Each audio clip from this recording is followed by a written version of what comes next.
Brewers. Well, I should say in Cincinnati, because that is where they just keep on winning.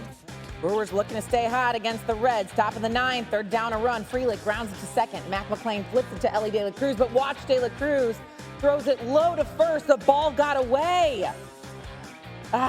So a score is going to come around. De La Cruz just couldn't make the throw, and it's a really crucial mistake. So the Brewers tie the thing at 2. We got some free baseball. We're going to extra innings. Bottom of the 10th, we're tied up at 3 apiece. 2 on, 2 out for De La Cruz. Trevor McGill gets De La Cruz swinging, and that would end the inning. We go to 11 now, still tied at 3 apiece. Top of the 11th, pinch hitter Andrew Monasterio up with 2 runners on and nobody out. And he absolutely crushes one to left.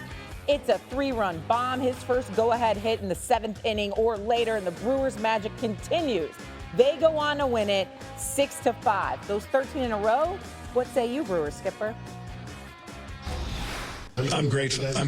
I'm grateful to be part of it. You know, I'm a small part of it, but I'm grateful. And that's the group we got, you know, a bunch of hungry guys, you know, and that's all I can keep saying, because, you know, it's what it is. And guys that come and want to win and want to play. You know, the guys we're doing it with, a lot of people have never heard of. Quinn Priester, you know, they never heard of Monasterio, I'll guarantee you. What a run it has been for Murphy's Brew Crew. My goodness, Milwaukee's 14-game win streak isn't just a franchise single-season record. It's the longest win streak to begin a month of August in Major League Baseball history. And the Brewers continue to just own the Cincinnati Reds. They've won 13 consecutive series against Cincinnati, extending their franchise record against one single opponent. How about the Yankees taking on the Cardinals? Take it to the top of the 3rd inning. Yankees trail 5-2. Aaron Judge up to bat, hits a fly ball to right center field, and Victor Scott just misses it right over the wall. That's a solo home run. 39th homer on the season for Aaron Judge, and the Yankees trail 5-3 now. So let's go to the top of the 4th. Same score.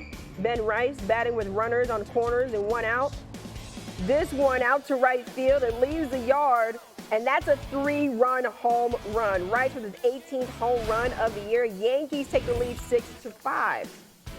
Take a look at Trent Grisham right here. Standing on first base. Grisham giving Rice a little bit of scouting report, telling him, hey, the curveball, watch it, drop it, so catch it high. Grisham with some great advice right there. Here's Rice with the bases loaded. Rice gets the curveball up in the end zone, and it's right to center field. Rice goes 3 of 5 with 7 RBI. That ties a career high. Yankees extend their lead and win it 12-8. All right, Padres visiting the Dodgers here. Padres and Dodgers tied at top of the NL West. Bottom of the 1st. Dodgers up 1-0 with the bases loaded. Michael Conforto grounds one into right field. It's a base hit. That's going to bring around 2. So the Dodgers take advantage of a shaky first inning for Dylan Cease. He's not ceasing the day. Dodgers up 3-0. We're in the bottom of the 2nd now. Freddie Freeman, 2 on, 2 out for him. Hits a deep ball to right center field. Both Jackson Merrill and Fernando Tatis Jr. are there, and Merrill drops the ball. So 2 runs are going to come around to score. Freeman gets to second. Merrill's first error of the season, and gives the Dodgers now a 5-0 lead in just the 2nd inning. So that's not great news. Now we go to the bottom of the 5th. Still the same score here, so it's still 5-0. No one on, 2 outs. Teoscar Hernandez up to bat, and he hits one deep to center field. It's out of here. Hernandez with his 20th homer of the season, and the Dodgers just smoking the Padres. Go back to some baseball here. Astros hosting the Orioles. We picked this up bottom of the 7th. Astros with a 1-run lead here, 3-2. This is Jose Altuve hitting a high fly ball deep left field. That's going to go off the wall. So the umpires would review this and where the ball exactly landed, and they determine that that's a home run. See the fingers circling. So Altuve puts the Astros now with the lead. It's 4-2. Top 8, still 4-2 now for the Astros. This is Jackson Holliday with a runner on first. Says not for long, Stros. Look at the Orioles now tying this ball game up in the top of the 8th inning. Let's jump to the 12th. We go to extras. Game still tied at 4-4.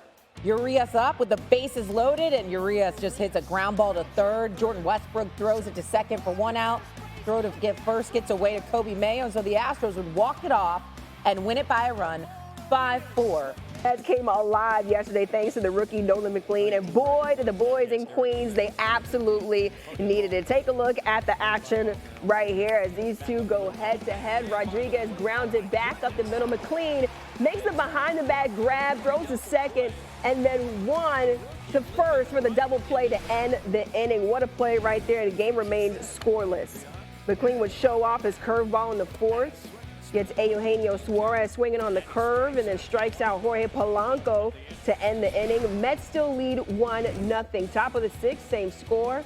McLean still on the mound. Catches Rodriguez looking at the sinker on the black. That would end McLean's day. 5 1/3 innings pitched, 2 hits, no earned runs, and 8 strikeouts. So what does the rest of the team got? Bottom of the seventh, Pete Alonso grounds one down the left field line. Brandon Nimmo scores. Alonso's 100th RBI of the season. Mets go on to win 3-1. And Mets, they get back in the win column on Saturday. What was their recipe to get back on track?